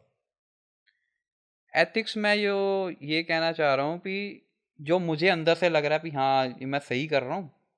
अगर वो कर रही हैं तो उनको लग ही रहा है कि वो सही कर रही हैं। नहीं, क्योंकि कुछ लोगों का, कुछ लड़कियों को ऐसा पूछा जाता है तो बाद में वो कहती है मैं मजबूरी में कर रही थी। गुरप्रीत जी, मैं आपको बात बताता हूँ, मजबूरी में मेरे हिसाब से तो नहीं करती कोई भी। अगर पैसे का लालच है तो ही करती हैं, वो इसको मजबूरी बता देती हैं। क्योंकि मैं जानता हूँ कि एक एक वीडियो कॉल के ये लड़कियां 30-30 हज़ार भी लेती हैं। सीरियसली? हाँ जी। Oh my God. एक वीडियो कॉल के, वो भी 10-15 मिनट की, ओके। 30-30 हज़ार लेती हैं। ओके। तो आप मेरे को बताइए कि अब जॉब करना आसान है कि ये वीडियो कॉल पे बात करना आसान है, और फिर इसको मजबूरी का नाम दे दिया जाता है। बिल्कुल बिल्कुल। अब फिर जसकरण, इसका दूसरा पार्ट भी थोड़ा जो था ना भी, इसका रिजल्ट क्या निकलता है आगे फ्यूचर में? क्या रिजल्ट चाहते हैं आप, मेरे को बताइए। नहीं, अब ऐसा नहीं होता है, जैसे मान लो अभी तो चलो यंग एज में है, इंजॉय कर रही हैं इस चीज़ को, बट आगे जाके उनकी फैमिली बननी है, उनके बच्चे देखेंगे तो क्या बोलेंगे, वो चीज़ पर्सपेक्टिव से मैं बात कर रहा हूँ। गुरप्रीत जी, देखिए, ये बात तो उनको पहले सोचनी चाहिए थी ना। हम्म। ये आप मेरे से क्यों पूछ रहे हो? ये उनकी प्रॉब्लम है, ये वो खुद देखें। ये चीज वो खुद सोचें, उनमें खुद अकल होनी चाहिए इतनी तो। अगर उनको फैमिली, कईयों ने नहीं भी बनानी होती फैमिली मेरे हिसाब से, लेकिन अगर जिसने बनानी है फैमिली और फिर भी वो ऐसा काम कर रही है तो फिर तो मैं क्या ही बोलूं, ये तो उसको सोचना चाहिए। आपके हिसाब से ये चीज होनी चाहिए कि नहीं होनी चाहिए?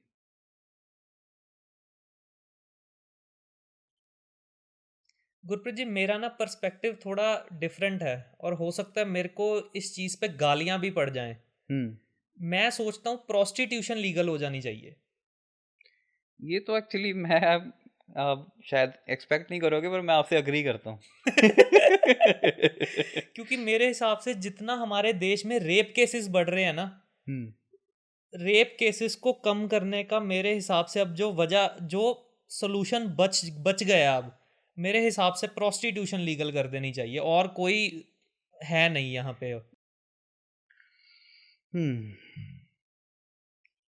जसकरण, जैसे आपने बात बोली थी कि स्कूल में जो हमारे एजुकेशन प्रोवाइड नहीं की जा रही है, सिर्फ नॉलेज दी जा रही है, तो मैं एक और चीज़ समझता हूँ कि जैसे आजकल के हिसाब से स्कूल में जितना प्रेशर दिया जा रहा है, स्ट्रेस दिया जा रहा है, और उसका मेंटल हेल्थ पे बहुत नेगेटिव इफेक्ट डल रहा है ना? तो उसके लिए स्कूल को या कॉलेजेस को क्या करना चाहिए कि उनका थोड़ा सा मेंटल हेल्थ भी स्टेबल होना शुरू हो? तो ऐसा क्या सजेशन आप देना चाहेंगे? गुरप्रीत जी, मैं आपको एक बात बताता हूँ। हमारी जो क्लासरूम्स है ना, वो आज भी वैसे ही हैं जैसे 100 साल पहले थे। बिल्कुल। जो बाहर के देश हैं, बाहर के देशों में बहुत तरक्की हो गई है। उनके तो अब नोटबुक्स भी नहीं लेकर जाते, लैपटॉप या टैब पर लिखते हैं, टैब पर। ठीक है। लेकिन हमारे यहाँ पे जो 100 साल पुराना सिस्टम चल रहा है ना, मेरे हिसाब से ये आने वाले और 100 साल नहीं इम्प्रूव हो सकता। आप जो बात कह रहे हैं कि मैं इनको क्या सलाह देनी चाहूँगा, अच्छा। मेरी इनके लिए कोई सलाह नहीं है। अच्छा। अगर मेरा कोई बच्चा होगा तो ठीक बस है। मैं उसकी टीचर को बोल दूंगा, ये चाहे फेल होए चाहे पास होए, आपने इस पर दबाव नहीं डालना। बस बात खत्म। अगर फेल भी हो गया मेरे को कोई दिक्कत नहीं है, अगर मेरा बच्चा फेल हो रहा है मेरे को कोई दिक्कत नहीं है। काश आपके जैसे पेरेंट्स सबको मिले। जिस कारण आजकल एक बड़ी प्रॉब्लम रह रही है ज़्यादातर लड़के लड़कियों में कि वो डिसाइड ही नहीं कर पा रहे हैं कि उन्हें किस स्ट्रीम में जाना है या किस स्किल को चूज़ करके उस पर काम करना चाहिए। तो वो डिसाइड कैसे करेंगे? गुरप्रीत जी, आपका ये जो क्वेश्चन है ना, इसके पर्सपेक्टिव बहुत हो सकते हैं अब। ओके। जैसे हमारे पास पिछले हफ्ते जो वकील आई थी, हाँ जी, हाँ जी, हाँ जी। उनके तो पेरेंट्स ने बोल दिया था, हाँ, मैंने सुनी थी। उनके पेरेंट्स ने बोल दिया हाँ। था कि आप वकालत करो। हाँ जी, हाँ जी। तो वो रास्ता उनके लिए अच्छा अच्छा गया, उनके लिए ये रास्ता। पर कई बार क्या होता है, जैसे कोई पेरेंट्स बोल देते हैं और बच्चे का इंटरेस्ट होता नहीं है उस चीज़ में, हाँ जी। दिक्कत तब आती है।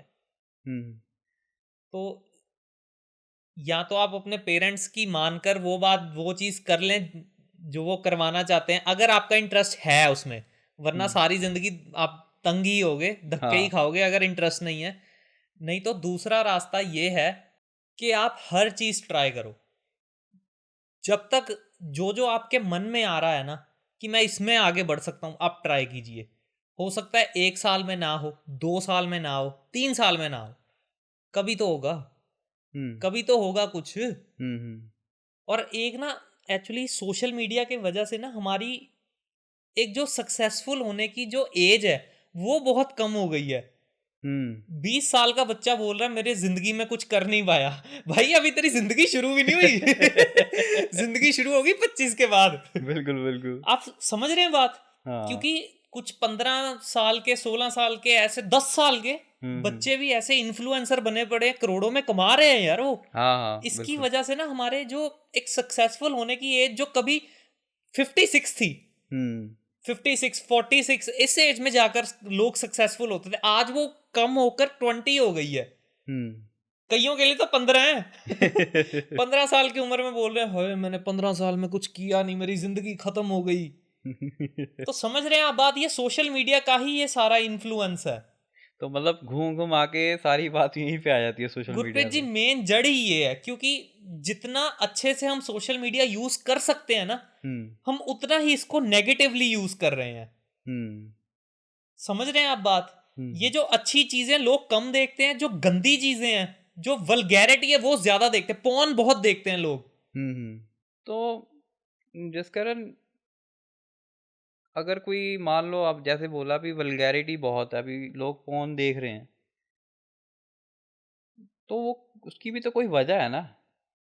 वो मतलब हम अपने आप को किसी ना किसी चीज से भरने की कोशिश कर रहे हैं। गुरप्रीत जी मैं आपसे ये बात पहले ही क्लियर कर चुका हूं, इसकी वजह सिर्फ एक है और वो है काम ना करना। हाँ। अगर हम बिजी रहेंगे, काम करेंगे, ग्रोथ करेंगे, हम्म तब हमारे पास टाइम ही नहीं होगा। हम्म जब हमारे पास फ्री टाइम पड़ा है, सारा दिन बेड पे पड़े रहना, तो क्या करेंगे हम? और आप बताइए क्या मन क्या करेगा और करने को? बिल्कुल बिल्कुल। और इसका कहीं ना कहीं जो वजह जाती है ना, मैं तो इसमें भी सरकार को ही दोष दूंगा कि वो जो बोलते थे कि 2 करोड़ नौकरी हर साल निकलेंगी, कहाँ हाँ। है वो 2 करोड़ नौकरियां? हम्म कहाँ है? तो मतलब मेन कॉज यही है अभी हमारा भी, यहाँ तो हम जिंदगी में कुछ काम नहीं कर रहे हैं, हाँ, है ना। तो ठीक है, ये भी एक वन ऑफ द कॉज है। वन ऑफ द कॉज नहीं है Gurpreet ji, this is the only cause. अच्छा। दिस ठीक इज है। The only cause. ओके। मैंने आपसे पहले भी बात की कि डिप्रेशन काम करके नहीं होता, ना करके ना होता है। करके होता जो डिप्रेशन जब होगा ना, तब मेनली वो इस वजह से होगा कि मैं काम नहीं कर रहा। अगर हम्म कर रहे हो फिर काय का? आपने मेरे को भी तो देखा ही है ना। हम्म मैं आपको सच बात बताऊं, मैंने जॉब की है, तो जॉब में मेरे को इतना डिप्रेशन नहीं हुआ था जितना मेरे को घर बैठ के हो गया। कि मैं कुछ क्यों नहीं कर रहा, मैं कुछ क्यों नहीं कर रहा। मैंने जॉब छोड़ दी थी क्योंकि मेरे को ज़्यादा अच्छा नहीं लगा किसी के हम्म अंडर काम करना। हम्म तो ये भी एक वजह होती है ये एक ही वजह होती है मेन, कि मैं कुछ काम नहीं कर रहा। हम्म। तो जिस कारण कई बारी अब जैसे आपने ये बात बड़ी अच्छी छेड़ी है कि आप किसी के नीचे नहीं काम कर पाते हैं, पर कईयों को ये चीज़ समझ नहीं आती है, और वो एक जॉब से दूसरी जॉब, तीसरी जॉब, दूसरी जॉब से तीसरी जॉब, ऐसे जंप करते रहते हैं। 8-10 साल में लोग कितनी कितनी जॉब्स कर लेते हैं। तो वो इस चीज़ से कैसे अवेयर हुए? गुरप्रीत जी आपका ना क्वेश्चन मैं आपको रिफाइन करके देता हूँ। ओके। आप ये कह रहे हैं कि वो जंप कर लेते हैं, लेकिन आपको ये नहीं समझ में आ रही कि वो जंप करते क्यों हैं। मोस्टली इन्वायरमेंट नहीं अच्छा होता है नहीं या फिर? गुरप्रीत जी पता है क्या होता है, मैं आपको बताता हूँ। इन्वायरमेंट नहीं होगा ये वन ऑफ द रीजन होगा, लेकिन हम्म मोस्टली क्या होता है हम्म जंप क्यों करते हैं? जब हम किसी कंपनी में लग जाते हैं ना, तो हम्म सैलरी पैकेज जो होता है ना, हम्म। सैलरी जैसे आप मान लीजिए, मेरे पास एक न्यूज़ आई थी बड़ी, मैं सुन के हिल गया था कि ये बंदे ने कैसे किया। अच्छा। तो क्या हुआ था, उसकी सैलरी लगी थी 25,000। फर्स्ट टाइम था जॉब, ठीक है। बड़ी अच्छी कंपनी में लगी, 25,000 लग गई उसकी। उसने क्या किया, जिस दिन लगी अगले महीने उसने अपने रिज्यूमे और कंपनी में भेजने शुरू कर दिए, सैलरी स्लिप लेकर कि मैं 25,000 लेता हूँ, मेरे को इससे ज़्यादा दोगे तो मैं आ जाऊँगा। अच्छा। ठीक है। तो ठीक है। दूसरी कंपनी में गया, उसमें 30 मिल गए उसको। ओके। अब उसने फ्रॉड किया। हम्म उसने फ्रॉड क्या किया, अगले महीने बाद ना उसने अपनी सैलरी स्लिप निकलवाई, उसको स्कैन करके फोटोशॉप पे एडिट करके 30 की बजाय 35,000 दिखा दिया। अच्छा। 35,000 दिखाया, तो दूसरी कंपनी में उसको अगले महीने जॉब मिल गई, अच्छा, तो वहां पे ज्यादा लगी होगी। 40,000 में लग गई। तो बंदा 3 महीने में 25 से 40,000 में आ गया। तो क्या बात मैं तो हैरान हो गया, भाई ये दिमाग पाया कहाँ से? लेकिन आप समझिए एक बात, इसने बंदे ने किया तो फ्रॉड ही है। हाँ अगर पकड़ा गया तो जेल है, हाँ। नहीं पकड़ा गया तो चल रहा है। क्या बात है, मतलब दुनिया में ऊपर से ऊपर बंदे बैठे हैं। बहुत गुरप्रीत जी, मैं तो हिल गया था सुन के, बंदे ने कर कैसे लिया। हम्म तो आप समझ रहे, मेन ये वजह है जॉब स्विच करने की। इन्वायरमेंट कभी कभी होता है। मैं आपको सही बात बताऊं, जो बंदा जॉब का इन्वायरमेंट झेल नहीं पाया ना, वो नहीं जॉब कर सकता। जैसे कि मैं झेल ही नहीं सकता जॉब का इन्वायरमेंट, हम्म इसलिए मेरे को काम करना है, अपना ही करना, नहीं तो नहीं करना। हम्म तो जिस कारण अब जॉब्स की बात चल रही है, तो मैं इसी से रिलेटेड एक क्वेश्चन पूछूंगा कि नॉर्मली जो जैसे अब मोस्टली जो बच्चे निकलते हैं 23-24 पे जॉब के लिए निकलना शुरू हो जाते हैं, तो इस टाइम पे एक तो बंदे की एक्सपेक्टेशंस ओवर होती हैं अपनी जॉब से, हर एक चीज़ में, एक्सपीरियंस से लेकर सैलरी तक सब। तो उन्हें ना ये चीज़ वहाँ पे काम करने वाले जो जो भी बंदे हैं वहाँ पे, डिपार्टमेंट जो है उनका, जितने बंदे एम्प्लॉयज़ हैं, तो उनसे डील करने में उसे बड़ी प्रॉब्लम आती है। जो अब जो नया नया आया है, लोग उसको दबाने की कोशिश करते हैं, है ना? तो और कई दब भी जाते हैं, और फिर वो सारा अपने जॉब के टेन्योर पे दबे ही रहते हैं। तो उनके लिए आप क्या सजेशन देना चाहोगे भी जो अभी नया नया जॉब करने के लिए जा रहा है, तो उसे कैसे डील करना चाहिए नए लोगों से, पुराने लोगों से? मतलब पुराने लोगों से? गुरप्रीत जी, पता है क्या है, आपने ये जो बात बोली है ना, ये हर इंस्टीट्यूशन में है, हर जगह। कोई हॉस्पिटल हो, कोई फर्म हो, कोई मॉल हो, किसी भी जगह पे आप जाओगे ऐसा है, ये जो आपने बात बोली है। हम्म तो मैं गुरप्रीत जी इसमें गलती जो बोलूंगा ना, वो हेड्स की बोलूंगा, जो बड़ी पोजीशन पर बैठे होते हैं। ओके। जैसे मैं एक कंपनी जानता हूँ, उसमें क्या होता था, जो लोग विले बैठे हैं ना, हम्म रिवॉर्ड उनको किया जा रहा है, और जो काम कर रहे हैं, जो नया आया बंदा जो एक्चुअल में काम करना चाह रहा है, उसको कुछ नहीं मिल रहा, क्रेडिट भी नहीं मिल रहा। क्रेडिट भी नहीं मिल रहा। जो ये नया बंदा काम कर रहा है, जो पुराना बंदा है वो क्रेडिट ले रहा है उसका। ओके। तो ये जो चीज़ है ना, ये हेड्स तक ये चीज़ें पहुंचती नहीं है। जो हम्म जो बड़ी पोजीशन पर बैठे होते हैं उन तक ये चीज़ें पहुंचती नहीं है। तो हमारे ये सिस्टम में ही एक गैप है ये। तो वो क्या करते हैं, जो पुराना बंदा होता है वो क्या करता है, नए को ये बताता है कि भाई अगर काम करेगा ना, यहाँ पे नहीं टिक पाएगा, हम्म आराम से बैठ, विला बैठ। अच्छा। ये मैं अपने एक्सपीरियंस से बता रहा हूँ। अच्छा। अपने एक्सपीरियंस से बता रहा हूँ ये मैं बात। ओके। तो रिलैक्स होके बैठ, वेला बैठ, कोई दिक्कत नहीं है, काम कर, आराम से कर, इतनी नहीं टेंशन लेनी काम की। अच्छा। और मतलब जो बंदा टेंशन ले रहा है हाँ, उसकी कोई वैल्यू नहीं है, और जो हम्म नहीं ले रहा, जो बैठा है वेला फ्री, उसको सब कुछ मिल रहा है। क्या बात है, मतलब उल्टा ही चल रहा है काम। गुरप्रीत जी सिस्टम बन गया है, ऐसा ऐसा होना नहीं चाहिए, बन हम्म गया है। ये एक हम्म गैप की वजह से बना है, और ये गैप को हमको फिल करना पड़ेगा। हम्म क्योंकि जो बंदा मेहनती है, हम उसको आलसी बना रहे हैं। हम्म पर जिस कारण फिर ये देखिए, मान लीजिए जो कोई नया बंदा लगा है, कोई नया स्टूडेंट लगा है आगे जाके जॉब पे, तो वो मेहनत कर रहा है, आपने कहा भी पूरा अच्छी तरह से पूरा सब काम कर रहा है। तो मान लीजिए उसने 2-3 साल लगा लिए उसी कंपनी में वैसे ही काम कर करके, तो आप ये समझिए कि इसमें फ़ायदा तो उसका हुआ ही है ना, क्योंकि उसे एक्सपीरियंस मिल गया काफ़ी इन चीज़ों का। वो तो है ही। तो जब वो आगे जाके लगेगा तो वो अच्छी पोस्ट पे लगने के उसके चांसेस ज़्यादा हैं। हाँ वो तो है। स्किल स्किल डेवलप हो गया ना उसका। बिल्कुल बिल्कुल। तो मतलब उसका जो मैंने आपको शुरू में पूछा कि उसे ऐसे ही काम करते रहना चाहिए। गुरप्रीत जी मेरे को ये नहीं समझ में आ रहा इसमें दिक्कत क्या है। अगर वो जॉब करना ही चाहता, जॉब ही करना चाहता है, तो उसको करनी चाहिए, मेरे हिसाब से तो इसमें नहीं, कोई दिक्कत नहीं है। दिक्कत पता कहाँ आती है? बताइए। अब मोस्टली जो नए स्टूडेंट्स निकल के करने ऐसे काम कर रहे हैं, 2-3 साल भी हो गए उनको काम करते, वो साथ में उनकी शिकायत ये भी तो रहती है ना कि सारा काम हम कर रहे हैं, हमें क्रेडिट नहीं मिल रहा। उनकी शिकायत ये भी रहती है, वो अनसेटिस्फाइड रहते हैं। तो मैं तो बता रहा हूँ मत करिए। तो अगर मेरा क्वेश्चन है, अगर आप ये काम कर रहे हैं और आपको क्रेडिट नहीं मिल रहा, तो इसका मतलब आप उस क्रेडिट के लिए काम कर रहे हैं। बिल्कुल इसका मतलब यही निकलता है। इसका मतलब तो यही निकलता है। हाँ। आपको अपना पैसा मिल रहा है, पैसा लीजिए, उठाइए, जाइए। कि आपको क्रेडिट चाहिए, पैसा नहीं चाहिए? मेरे को आप बताइए ना।